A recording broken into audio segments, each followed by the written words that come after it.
আমি জুম্মনে বুঝতেছ? হ্যাঁ তাহলে এই যে তুমি মনে করো তুই কই যে হামকাম করে টিকলা আমগো সামনে যে খাইলা কে যা হামকাম করতেছ?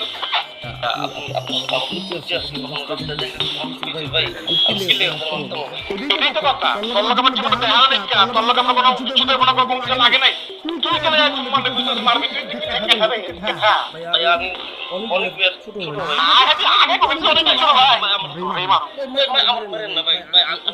ভাই আমার জ্বর ভাই আমি পাশে খাইতে দিন আমার চিলাই পড়া আমার চিলাই তো খাম আয়া দিন চিন্তা আমার জানা কোনো আমার ভাই আমার ছোট ছোট ভাইয়া আরে ভাই